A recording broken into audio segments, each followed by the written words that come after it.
they can do that, but then where European upbringing makes you, it is not possible to think all other is equal or same. But I think according to Buddhism, has to be same, because even one's own personal relatives, family, friends, they are also, nature is impermanent and never lasts long enough. So deep down in our thinking, nothing lasts actually anything more longer. Nothing is more reliable. It's always changeable. So changing takes constantly. So when changing takes constantly, or mindfulness practitioner means you have to be aware of this changing, this nature, not something unnatural. So in your own upbringing, Europeans, you never have this idea. You think family is a solid, even somebody is dying is solid, real, but then you'd never think how long you will able to stay alive, because we all follow one after the other. So there isn't anybody can remain there forever. So you need to put really deep thought in your practicing. Mindfulness actually means you have to have this mindfulness or awareness all time basis, 24 hours. If that is what you succeed, then this is called Buddha. That's what Buddha succeeded. So his awareness is always there. So when changing comes, he just simply accepted this how it is. So you could always remember, mindfulness doesn't mean you have a course and you take it and then you use this as like a profession, go out and use this to make more money and teach more people. But that will bring some benefit, but not a total benefit. And if you all really want total benefit, then mindfulness means awareness, awareness, awareness all the time. So if you're able to do this, the mindfulness has some meaning. Otherwise, during even course time, some of you don't even remember uh, uh, where you left things. So the memory is very short. They go back to your same old way of thinking. So this I always say, we have this same old way, like old cows way, going all the way, always same way. Doesn't matter how path is difficult one. So we don't have to do this. Mindfulness practice means change the course of the river, and then things can truly improve. So I think me saying a lot of things not useful, few things I say is how that is. Then individual people can ask me anything they want that may benefit you people better. Okay, so we're done. But do you have a question for Lama Yeshe Yes. Rinpoche? Yes, you can all, whoever wants to question me, then I can accept answer.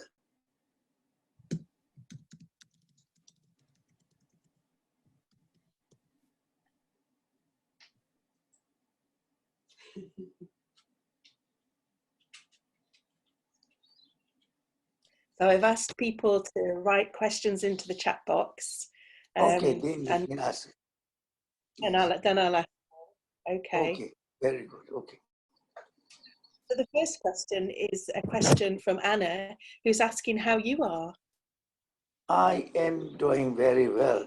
Physically, I'm also, now I'm 76, because my, this, we call sciatic is a very old one, and it's not easy to free. So I can hardly walk straight up, and sometimes I'm very wobbly. So Anilamo is here. always looking after me. And I have a very nice stove here, which my room temperature is normally I keep 29, 30, 32. So I am boiling here. So no corona disease will ever survive here. Mentally, I'm very sound. I'm very happy, joyful. Yeah. And we have a question from Andrew, who says, do you feel it's important to teach mindfulness to children? Very good. I did suggest, I work for Scottish Interfaith Council, all head of religion. I said, why not we teach mindfulness to all the young children? Because somebody told me it makes the children really calm and much easier to deal with. They will never agree, even years time.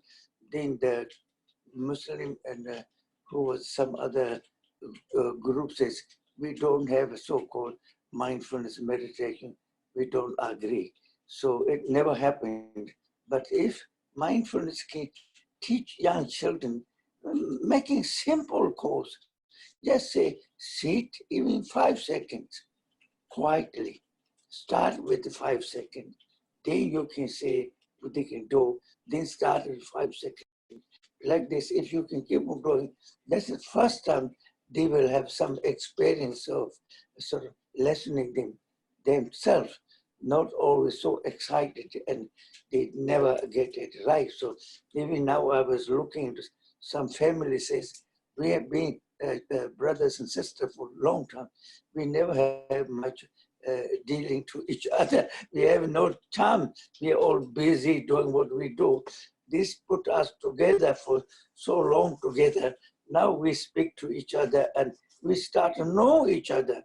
So I think it's very good to let them to sit down and start with. Children, it's very good. Mm-hmm. Mm-hmm.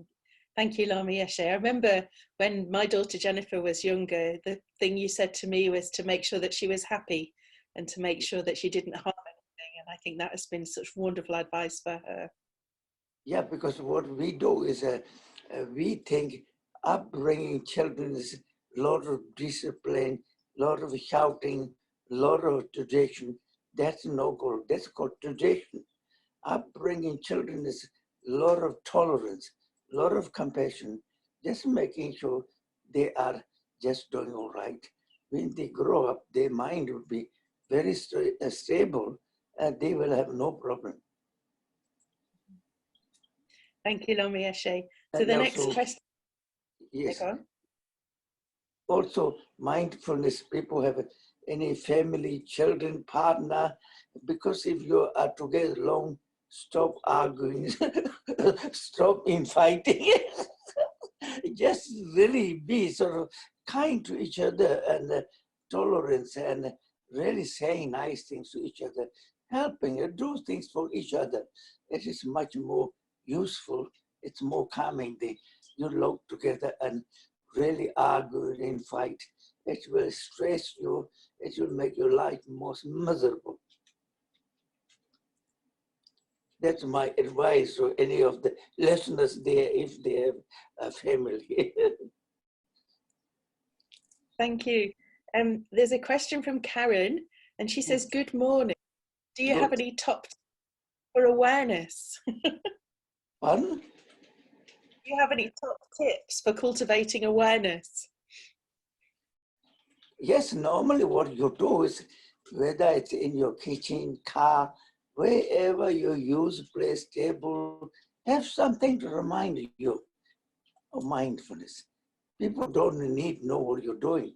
Mindfulness is something you're tuning into your own inner mind, so nobody need to know. Nobody think you are weird. And normally I always say, if you're Buddhist, you recite Om Bada Satong mentally or Om Mani Padme Hum mentally. That will help you to bring the awareness. If you're non-Buddhist, have something to remind you. This means mindfulness. Every every place, wherever you spend more time. Some symbols. Yes. Yeah, thank you. Something to remind us. Yes. So Louise has a question, and she says, can you give some advice on how best to share the little we have learned about meditation and compassion in these uncertain and anxious times? We can never force any of this to nobody. People want to learn from us. So I always, in Buddha teaching says, we have to bring the awareness, we have to bring the change. The people who you know very well, they will see that you are not like before. You are a different person now. They will come to you and how you manage to achieve this. Then you can say, okay, this is what I've been doing. Otherwise, you don't say, okay, I've been practicing mindfulness and I want to teach you. That is not going to make the other person happy because they think, how do you, it's like you're boasting yourself, so it won't go down so well. Yeah, thank you. Thank you, Lama Rinpoche. I think I like this next question from Joan, and it's, how can we keep joyful in these times of global anxiety and difficulty? First of all, as human beings, we are very intelligent. We have a roof over our head. We have a simple basic food in our belly. And we are always looking after each other.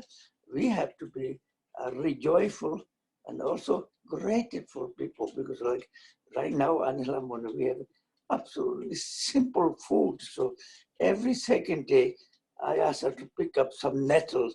We have some nettle soup and I have to bend samba. That's all we have lunch. In the morning we have some sort of muesli, a good sound food. We don't have any changes. There's too much changing, too much like this tea, that tea, this coffee, this coffee. It's never good. One is good enough means wanting less, needing less, appreciating what you have will fulfill you much better way.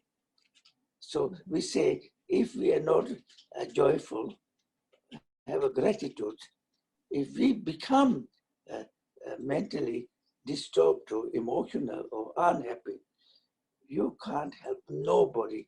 You will be needing other people to help you. So it is burden to civilization. It's burden to human beings. So you have to say, if I can't help others, I must learn to help myself. I don't want all this. Look at the doctors, how many of them die, how much hard work they work, because some of these intensive care rooms are absolutely almost 24 hours job. They have to touch their head. It is a killer disease. In Spain, there's so many doctors and nurses dying. So they sacrifice everything.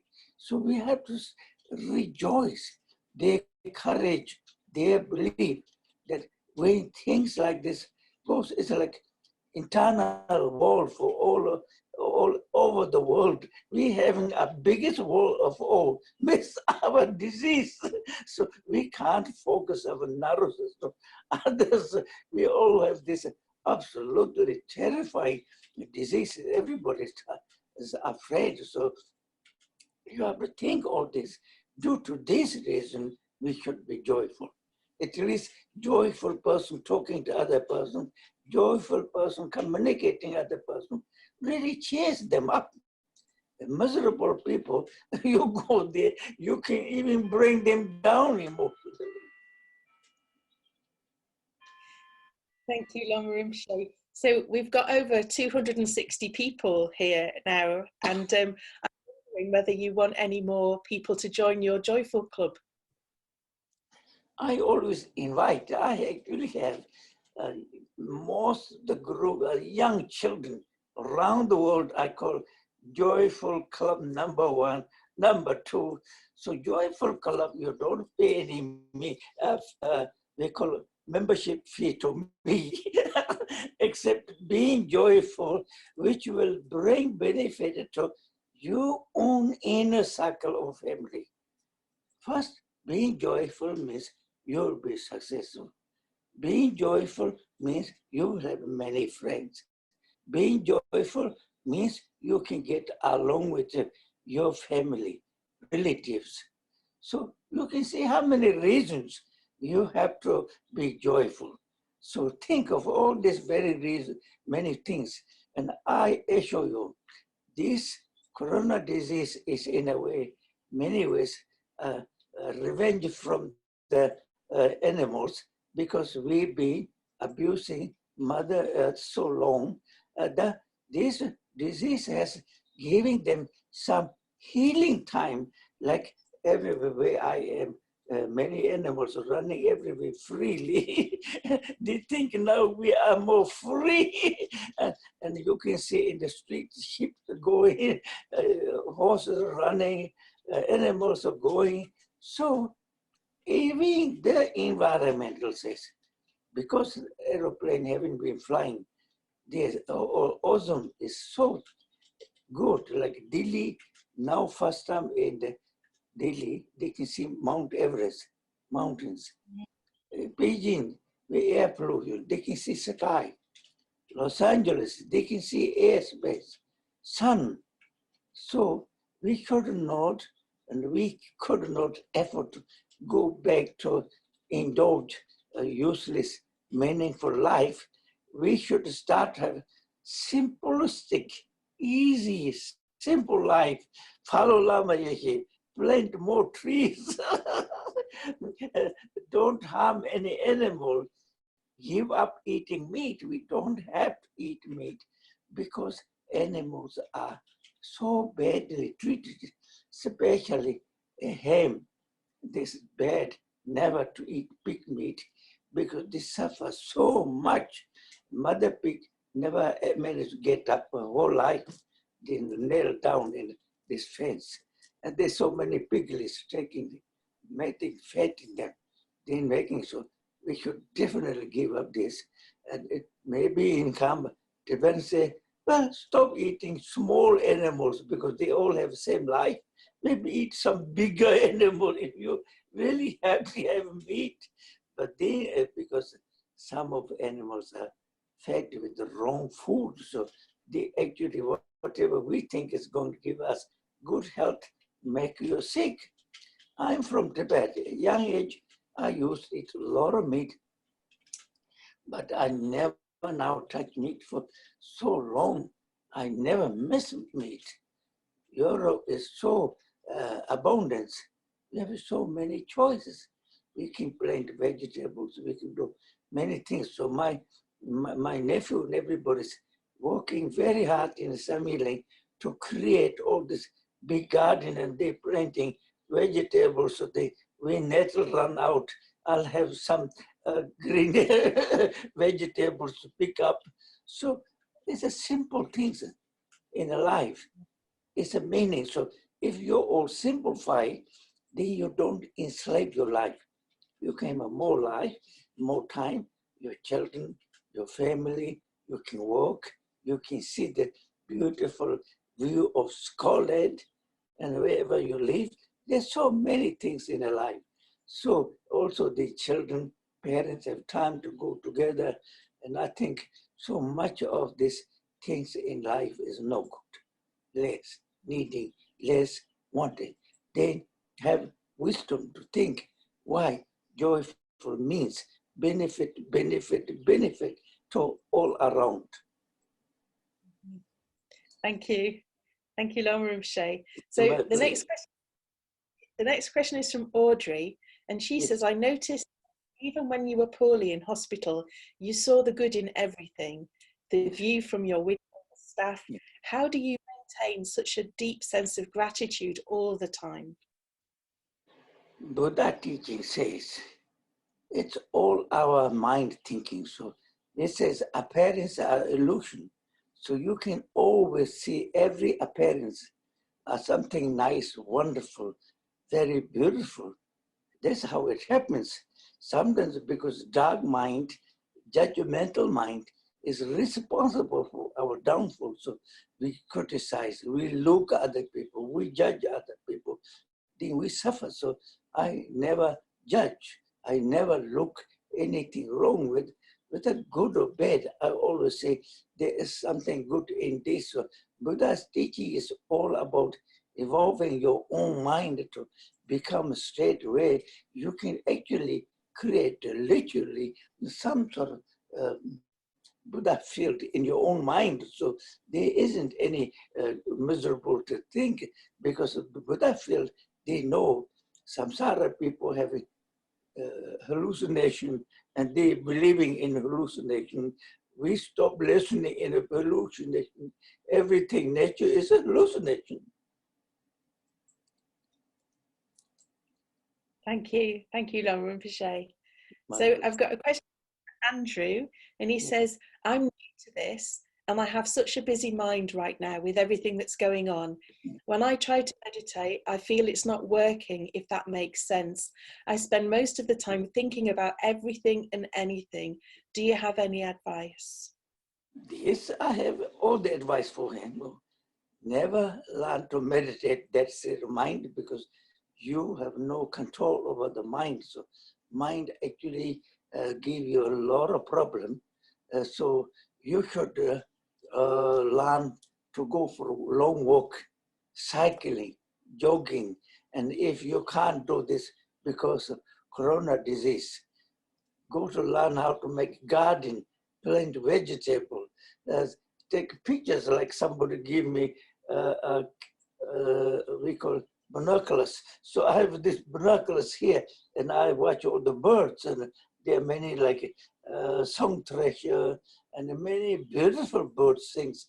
I have one of the black bird seems to talk whole day. So I listen this from 4:30 onwards in the morning. So he should take different interest. Then when he do this, mind becomes slowly become calm.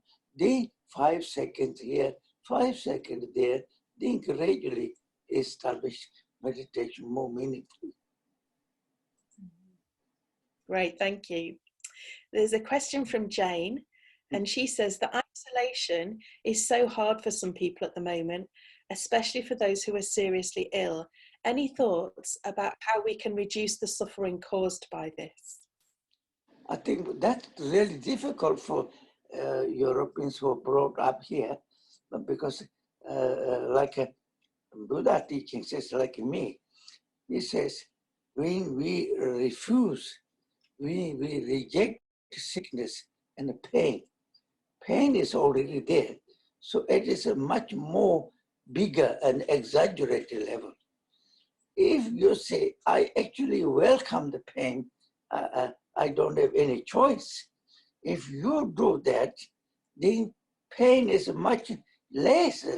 I assure you it works, because I have many types of diabetes, I have high blood pressure, and then this thing, everything.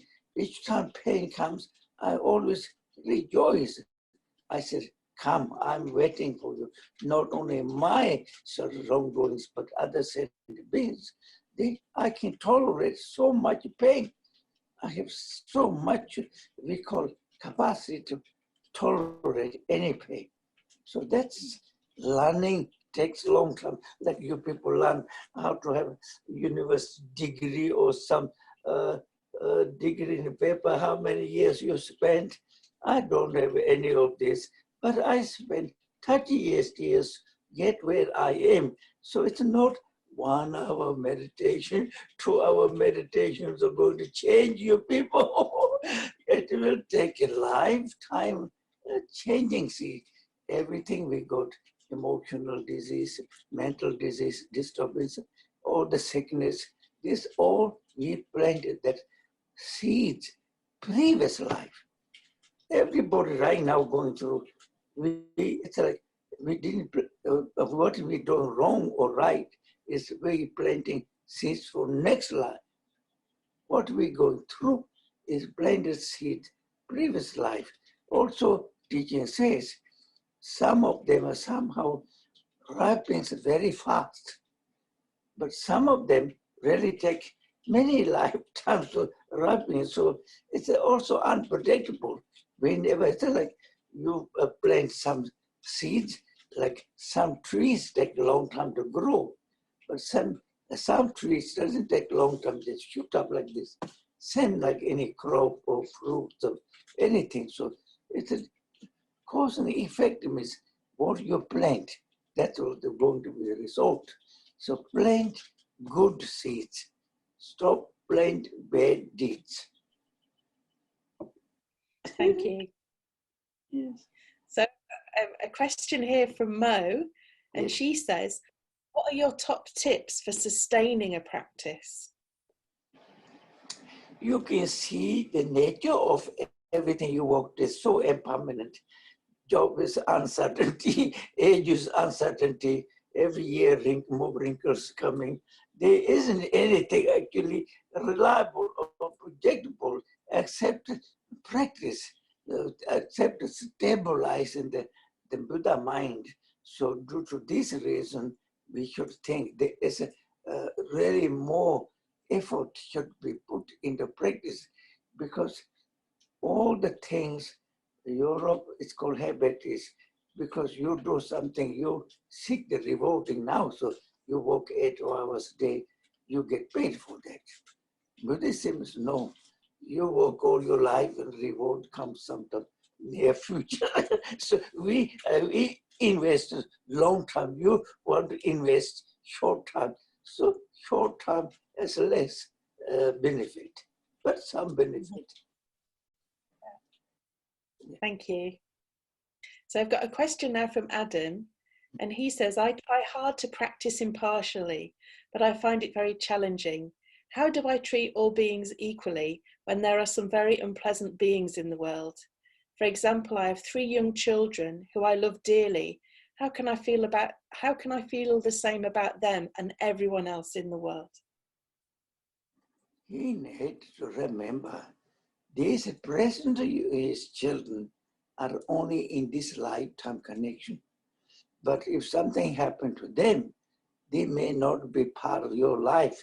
Some other person will be your life. Buddha showed once a story of saying, look, yes, this is not reality. This woman, you can see, she is holding a baby in her hand, and she has dog. She's beating the dog up. But he said, baby in her hand was her enemy in previous life. The dog she's beating is her father. So anything can change, you see. So if you have a deeper understanding, then it's easy. But even if Andrew can say, okay, if I can have such a feeling to my children and learn to extend this to other human beings, you can start with small sort of effort, then gradually. Thank you. Thank you. Yes. There's a question from Mary, and she says, there's so much anger at the moment in the world with people looking for somebody to blame for their problems or for the problems in their countries. How would you address this?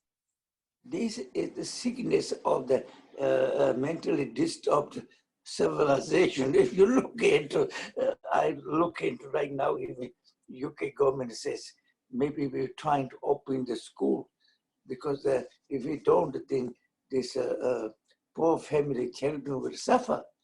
The teachers union saying, no, we don't want to get sick. So if somebody says right, then other group says wrong.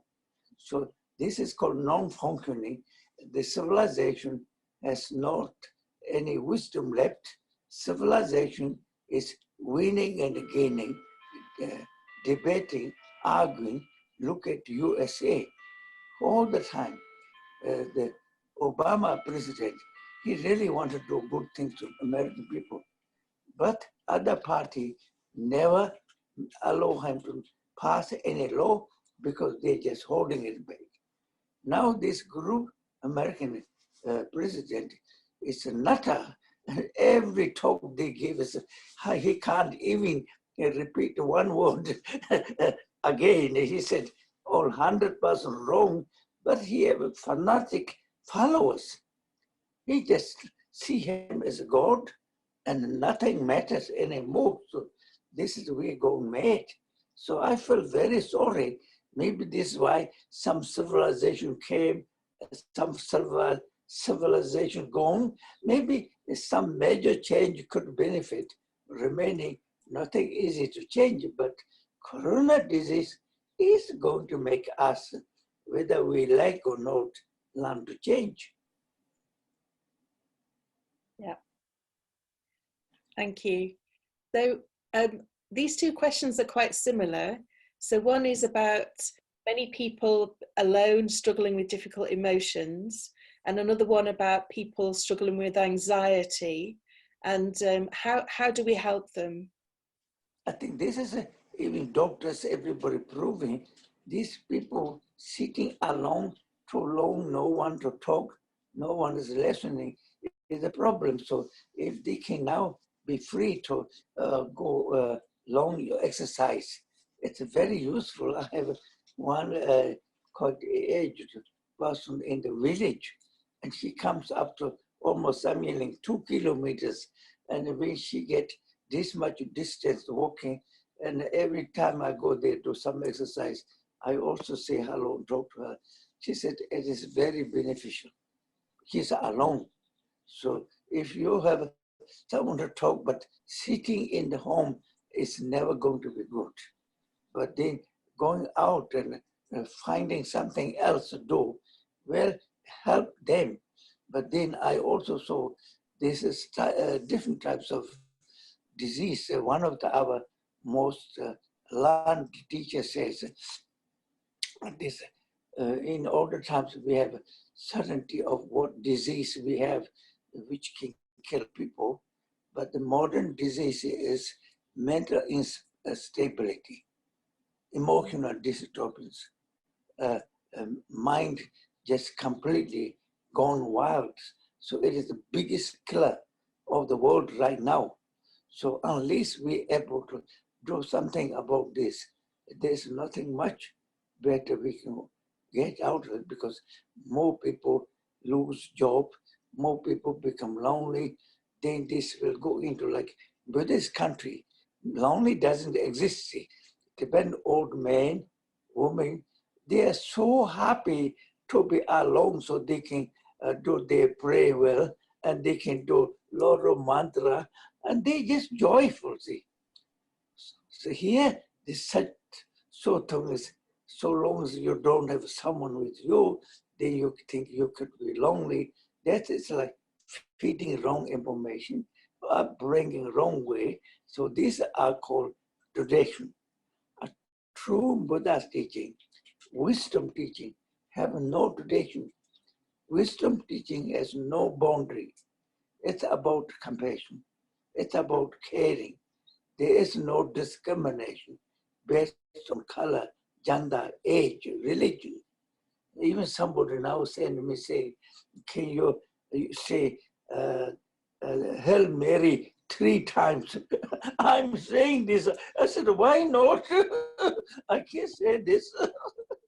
If it's helped you, I am saying this. Hail Mary 3 times every day. Lovely, thank you, Lama Rinpoche. The next question. There's still 44 questions to go, so I'm not going to ask all. I'm just going to choose a bit more different. So this is one from John, and he says, is it important for a person to have long periods of silence and aloneness in their life in order to practice mindfulness? If you can succeed, it's absolutely very important. I've been reading again and again, we call Kadampa Pata. Means you normally know a lot of information, why you meditate, what you're learning, but in silence is important, because gradually, it brings the result. So that's why in like Malarepa or many people go to many 10, 20, 30 years of solitude. So it's important if you have opportunity, and also you are not going to be made. Normally, if you want to do long-term silent, you may need to have for beginners some guiding of experience who can help you to how keep on going. So if these are all there, then it's very important and useful. And many of us have this opportunity now because many of us are alone in our homes. So rather than that we're alone, we can have a sense of solitary practice. Yes, this is what I call an enforced routine. So you can actually have the joy of being alone. You can't blame, but we are all doing this. So you should learn to use it more meaningfully. So accepting, rejoicing, making sure it's like schedule. From morning, you do this, this, this, this. If you go like this, absolutely it goes perfect.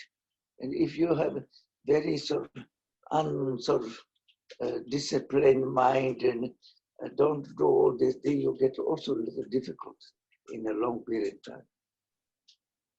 Yeah, thank you. So we have a question from Marianne, and she says, how do we extend compassion throughout the world? Can you recommend a practice? This we say, Buddha's explaining, this is a very good way of teaching, says, say if we have something very special nectar, if you put in the hand, not able to share, it will dry out. But if you have this water in your palm, if you put in ocean, ocean never will dry out. Just like this, learning to extend compassion, learning to sort of feel good for every sentiment, every corner, will not undermine this person in any way, but it will enrich. It will enrich. Thank you. And then Patricia asks, what text or writing inspires you the most?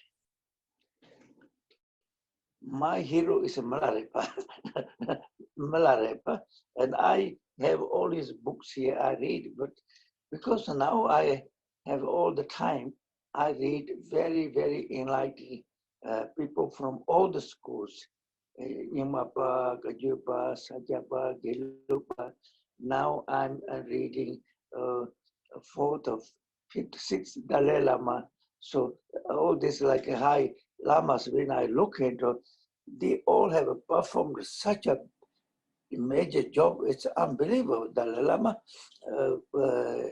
fifth Dalai Lama has been offered by one of the Mongolian, we call the chieftains, possession, and asked him to be sort of charge of Tibet. Then he went to Mongolian.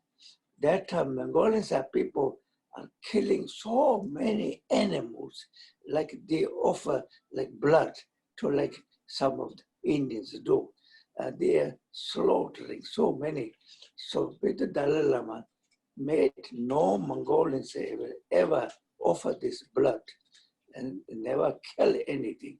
So Kublai Khan, Genghis Khan, Kublai Khan owners, Tibetan Lamas actually conquered them by teaching Dharma before they are conquering almost one third of the world. And then Tibetan Lamas, when they told Dharma and made them to see that Dharma is the benefit to all human beings, so gradually Mongolians are now, they become all Buddhist of Gelupa or Tibetan. So the reading is all in Tibetan, and the Mongolian language was written by one of the Sacha Pandita. That is maybe Kublai Khan's son. Kamapashi was teacher to them, so they were very, very powerful, forced them to go there. So they wrote the letter, and that time then the Kublai Khan or the Khan has many daughters. So he said to one of the Sajapa, you married to my daughter. You have been married to my daughter. And then she has many children. And then they went back to Tibet. And then it's like Kublai Khan wanted to extend his blood. See, so then he Saja Pandita or Sajapa ran Tibet 600 to 700 years, as we call almost like extended power from Mongolian. So it's like there was this link, and the Karmapa become teacher to many emperors. So Dharma has conquered both Mongolians and the Chinese. So Dharma have benefited everywhere to stop killing, stop slaughtering, stop killing so many animals. So I think Dharma is very beneficial. Mm-hmm. So Lama Yeshe, you said that Milarepa was your hero. What is it about Milarepa that you find so inspiring? Because once he pledged to his guru, it is unshakable. If you look into, he went to cave, stay in all these places. His bottom, because there was no cloth, sitting on the rock, his bottom got so thick, like, monkeys have this flesh bottom like this. Milarepa's bottom is swallowed up like this. And yet, then, because he's believed in through 6 yogas, Naropa, and Mahamudra, he can manifest, he can fly, he can do all types of things. And we call one lifetime Buddhahood supposed to be in Vajrayana. Milarepa is the only one. So from famous Pandit Naropa, even saying this such a human being exists in our part of Tibet. When he bowed down, supposedly all the trees from India, Pulhari, bending towards Tibet. So Milarepa has achieved, of course, he also killed many people, but that is his mother's wish, because he needed, mother, he promised he will learn how to do black magic, because the mother wanted revenge. So Milarepa did some bad things, but after he did so many good things. So his teaching was all songs. So you can see 100,000 songs of Milarepa can be so inspiring. And many, it is almost every language. Some Chinese professor says Milarepa is more well-known than Buddha himself. So that's how he managed to achieve one lifetime. Achieved enlightenment in one lifetime. Yes. There's a from Mo, and she says, do you use astrology? And if so, what's going to happen? What's on the cards? First of all, I never use astrology. Secondly, we are told our Guru Lama should never tell anything, even if I know what's going to happen, because it's called Michu Lama means Lama never tells bodily. Dharma means even you're enlightened, even you can fly, even you can go to the worlds, even you can go to anything. If you do that, if ordinary people say this is magic, then they can create very, very bad karma. So even nobody will ever do that. See, enlightened beings show that if this is going to have a benefit, someone is truly appreciative and see that this is possible, then only show that. Remaining, they say, no superstitions, no more telling this, no more listening this, no superstition. It's in the world, it's not the end of the world, or it's not the beginning of the world. There's no beginning and there's no end. Thank you, Lama Yeshe. And the next question is from Joanna, and she's just asking, how do you make nettle soup? Well, we pick up nettle very top, just boil it. I have some tamba, and I put on this, and I have this mixer. Once you mix it like soup, only 10 minutes. It's delicious. Yes, so nettle soup is very easy. In Tibet, what they do is they make a big pot of nettle soup, and they make round like a dumpling, and they put also some meat in that. It's very delicious. But we don't eat meat, and we don't have the pot to make a soup and a dumpling. And the samba, I have plenty of samba because my nephew makes for me. So I think we're doing very well here. Thank you. So I've got a message, a question here from Tracy. And she says, Dear Lama, I work with people who are dying. What is the best thing I can do for a non-Buddhist or non-mindfulness practitioner at the time of their death?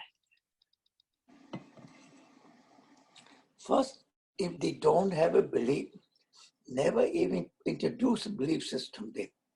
Just always holding hand, just say calm. It's like if you're having nightmare, so if you learn to calm, nightmare will go away. So if they're Buddhists, if they're community people, you always say, now is time, you have to have a belief to Christ or Mother. If Buddhist. So it's like everybody who have belief, just sort of help them to remember their belief and faith. No belief, never introduce belief, but reassuring them is very, very beneficial to them. Just say, calm down. Calming mind is better. If you can calm down and if you're going to die, then you won't have nightmare. And if you're stressed, you're afraid, then you'll have bad nightmare. Thank you. So there's a question from Sho who says, do you think we can come out of this present crisis with more compassion and more loving kindness? I think it is possible because we can say we can ask like everybody from old to young, from professional to non-professional people. Right now, everybody's thinking how they can help each other.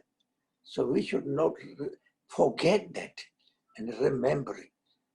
We should lead a life of helping, extending our good wishes to everybody, not go back to this selfish path. So we have to remember this, say never going back to old way. It will be new way, new changed way, better way, ecological sound world, sound people's frame of mind. Like if the weather is good, environment is good, our state of mind will be good. This so-called mental disturbance, emotional disease in Tibet, it never existed before because it doesn't exist. Because they are all very strong believers from morning till evening. They say pray, they do prostration, they have a belief. So even lamas in Tibet now say he's still so sorry for Chinese and many people because they're so lost in their success, they're so lost in their jealousy and way to other people's success. This is a root of failure. So Buddhism say, if someone is having success, you rejoice. If someone's success, you rejoice, you get same benefit. Someone's success, you get jealous, you suffer. But there's no benefit. So this right information have to be fed all the time. Thank you. So I've got a question from Rajitha, and who says, thank you, Lama Yeshe, for dedicating time for us today. I would like to ask, should a seated mindfulness practice be an integral part of mindfulness, or is incorporating awareness and mindfulness in your daily activities enough? Both. You should start with seated meditation calmly, and then gradually talking and introducing mindfulness. When you sort of have a break, then the teacher should be saying, we have to remind all of you to keep the awareness going all the time. So it's like, Namya means when you're sitting, you have nothing else but trying to be there. Jinjong means as soon as you get up, remember to bring the awareness. If you can achieve this, then we call you are practitioner like a non-stop river, you know. meditate like a non-stop river because you have awareness all the time. But then if you sit and meditate, then forget, river stopped, nothing going. Thank you. So as I'm looking through the chat box, Lama Rinpoche, Yes. lots of people are saying so much thanks for your inspiring words. But there are some more questions. Yes. So David asks, if you were to give a reflection question for the world just now, what would it be? What question should we be reflecting on? First of all, I want to thank all of you giving me the opportunity to talk this morning, because for me, this is like my own sort of salvage.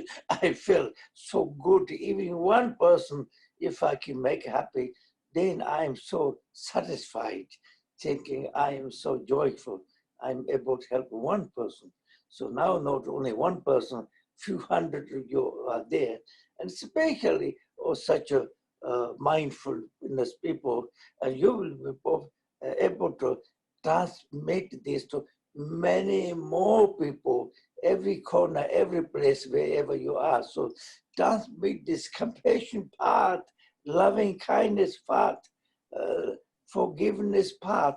Remind them from now onwards, we should never allow this ignorant selfishness to creep up in our life.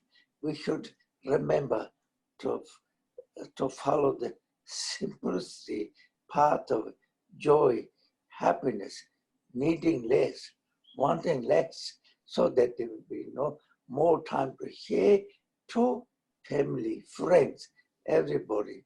World will be much better. No more projection, no more argument. People can work together. What is good for all sentient beings? Every human being will agree on one path, then change will come. Otherwise, every human being right now say, one going this way, one going this way, one going there, one going there, one going no way. So nothing changes. So this is the disaster part of the world. So I wish that mindfulness people always take up the responsibility, say, we have a responsibility. We are teacher. We are going to teach other people.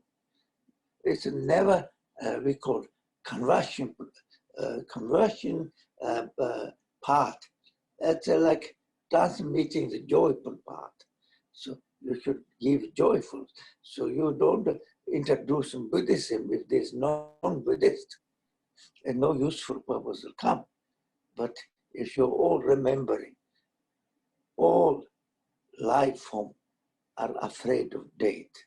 All life form want to be happy. All life form want to be joyful, successful. We all wanting the same thing. So why we all become each other's obstacle, and not only somebody, if can't find anybody else to give obstacle, you better find obstacle to yourself. The blaming stage is useless. Stopping blaming yourself. Stop blaming others.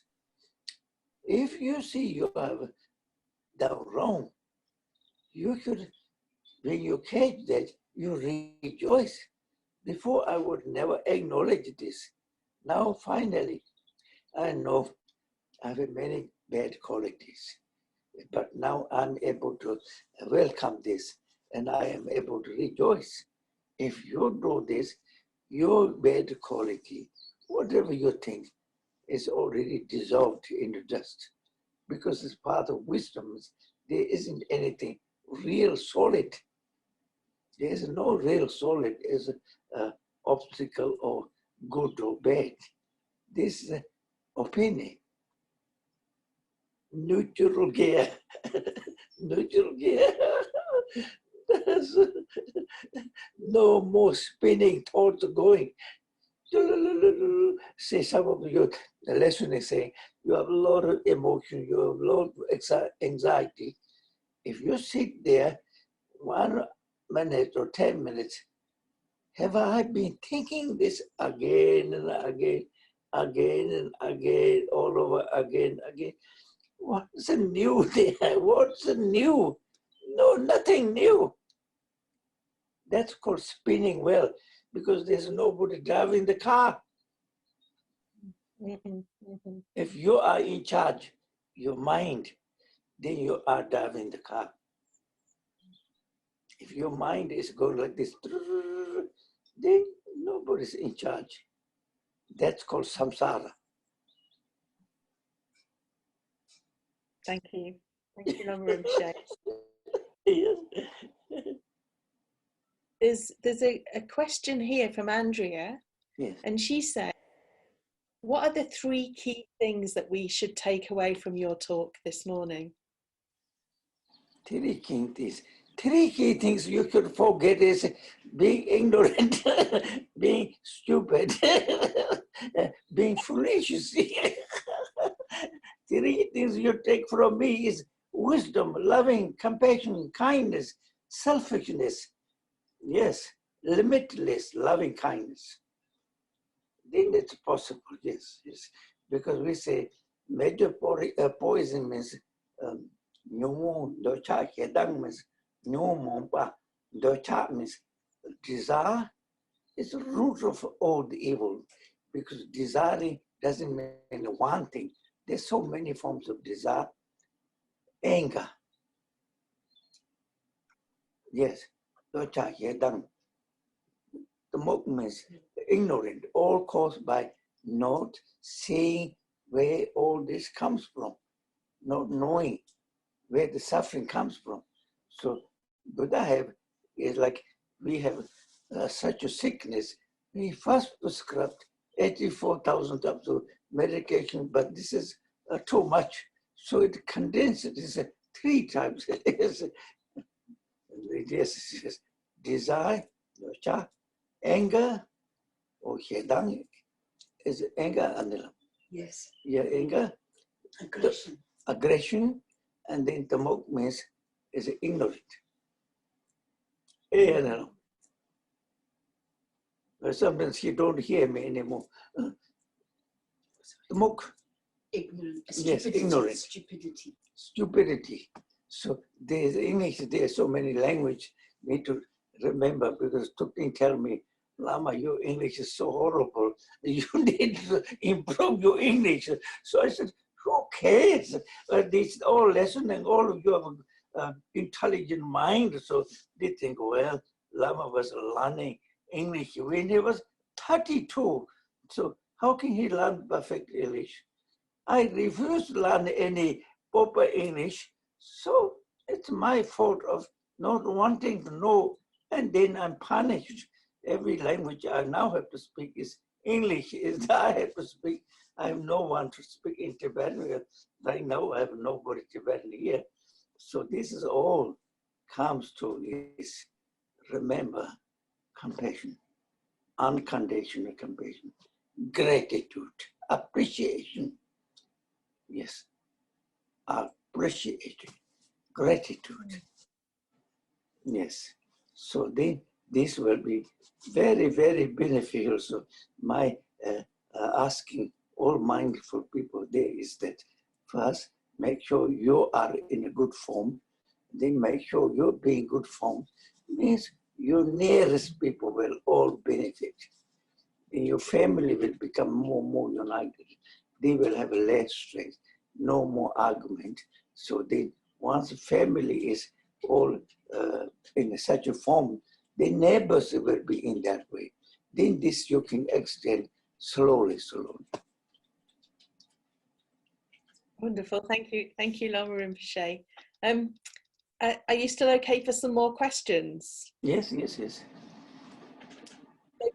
asked, do you consider all mindfulness practices Buddha Dharma, or does it depend on the intention rather than the practice? I think if you really look into all the times in England, there is never called meditating. It doesn't exist. There was no mind mentioned. You always talk heart and brain. So this is the vocabulary, or whatever you want to call it, come from Buddhist philosophy. And then it's not a Buddhist property. Mind is belong to all of you. So Buddhism cannot claim it's a Buddhist, but it comes from there. Because when you say mindfulness is meditation, meditation comes from Buddhism. So it is coming from Buddha's philosophy, but there is no ownership. We need to remember. That's why I say Buddhism popular practice have no tradition, no culture, because many of young Europeans say, oh, you Tibetans, you have, this is Tibetan tradition, my tradition. No, this has no tradition. Tradition is this stress is your tradition. Not having deeper wisdom is your tradition. Upbringing selfishness is your tradition, because you are taught you have to be the very best. Doesn't matter. Sister and sister can get jealous of each other. Husband and wife can jealous of each other. It never exists in Buddhist family. They say, if one person is successful, you rejoice, everybody else will benefit. So there is major different upbringing, but that's like sort of habit. True, when it comes Buddha mind, if you mind, you don't follow the thought of past, you don't lead the path, thought of future. If you remain in the present, that is the Buddha field. Means who can judge infinite space? Infinite space is unmeasurable. There's no limit to measure or height. So Buddha mind cannot have a territory or boundary or belong to who or he, no. Only few things our habit of bringing up. So there is no limit. So mindfulness, people don't need to think, oh, if I say this is Buddhist, I refuse. Because I saw some people say, I don't like Christianity, and therefore I don't like any religion, anything to do with the religion, I refuse. That is a very ignorant path. Religion is never imposed to anybody. But this is something good, something beneficial. We should always bring that upon. Spiritually free. So it's like there's no ownership. So that's called wisdom path. Thank you. Yeah. I have a question from Kareen, and Yes. she says, I practice lucid dreaming, inspired by Charlie, who I know is authorized by you. I wonder if you could say, what is the highest purpose for practicing this? And what is a most suitable area of focus for a secular practitioner who believes in a universal spiritual approach? This we call a lucid dream. If they can recognize, that is like a gift. So she should improve this so that she can become big, gigantic size, because it's a lucid dream, everything is possible. Then she can also become shrink it in a mini size, or she can fly, or she can go through the worlds, or she can go to Buddha field, or he can visit the hill realm, or she can go to universal wherever she want to go. So if she can do all this is similar to Tibetan six yogas and Naropa. But then I help those people. If you can do all this, they simply, when death comes, in our death, this sort of experience will come. So when you have this experience in the death, we can say it's a lucid dream. So there is no reality. We can actually, it's like a passport to freedom. So lucid dream is very important. So Charlie is my another joyful member.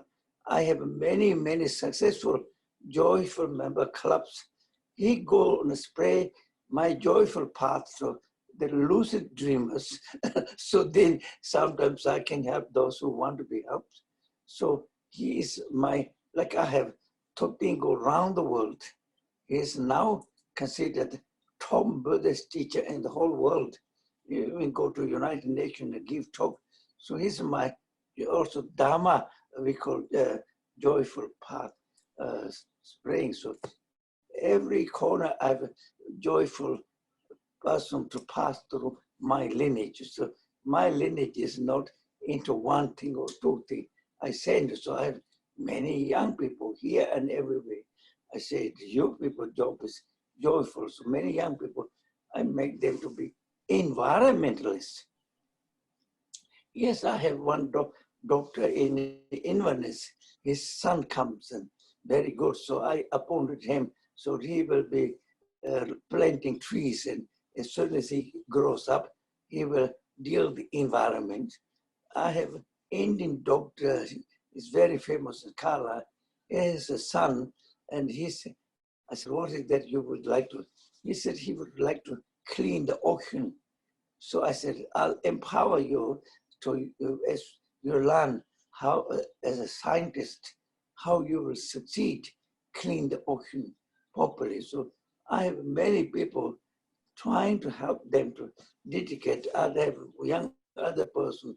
I said, I'll put my environment person on Holy Island is going to look after Holy Island project, so it can never get polluted. We plant trees and we look after it such wonderfully, so that historically meaning of Holy Island will remain same as ever before and benefit all forms of believers and non-believers. Right now we have many even courses going, some from USA. They are Christianity group, and they come and do course there. I never interfere. They bring their own people. Hundreds of people comes from around the world. So it's like I say, openness to all faith or belief. Oh, I also welcome non-believers.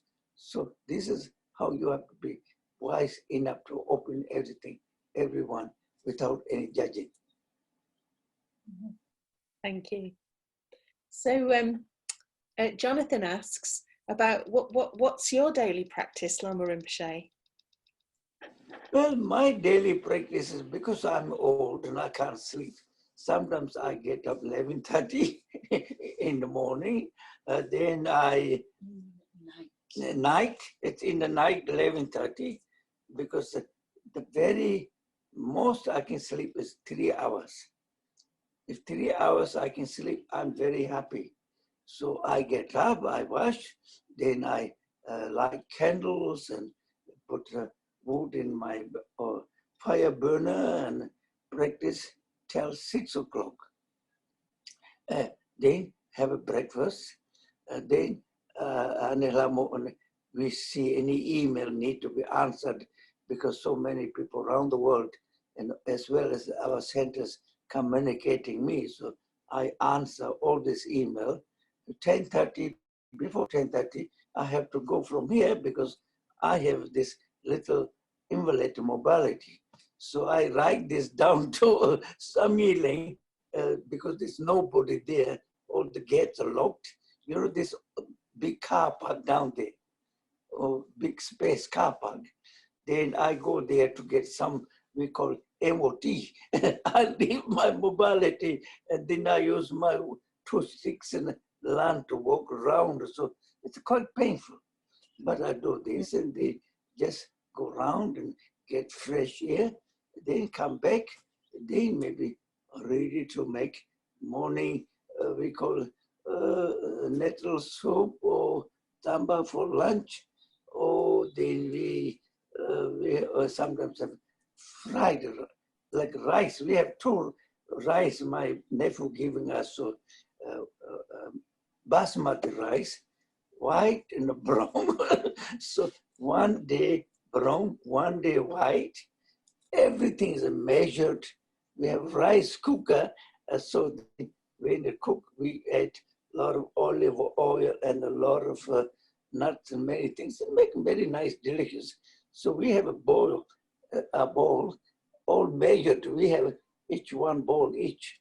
That she said she's very content. She's very happy. I'm also very happy. So this is how my time pass. Then I stay up till roughly 8:30. Then I try and go because then there's no time to sleep. See, everything is same. Same. And this is a question that's related. Then I also bring Doctor Who into here. Doctor Who, I like Doctor Who. So I watch this program because it's made in Welsh. And one, you know, Lawrence Doctor, he makes Doctor Who. And Really? Yes. So then I like this. So I watch Doctor Who. What is it? It's like short section. The Anila we watch together because we put wood in the stove, so want to see that wood catch fire, catch the wood. During that time we watch this. So I'm very fully booked, yes. Some white juice, some white juice activities, some unwhite juice activities, whatever that is. Yes. So that's my thing. Then I may have to retire because I have to go now soon. It's just 10:27 now. So I will have to say goodbye to all of you. And I want to thank all of you for inviting me. And I am very happy to talk to you. Hopefully next year we'll be all able to meet together.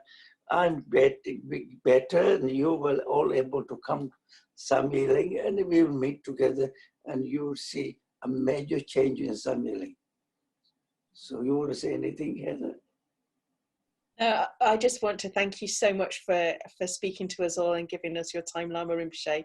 It's been an absolute delight. Thank you so much. It's my pleasure. So I want to thank you. Yes, okay. Ciao, and Lama. Yes, I have no clue what to do with the machine, so you have to wait here. Switch off. Okay, thank you. Thank you, Heather. Bye. Yeah, nice. Bye. Bye. Yes, bye. Bye.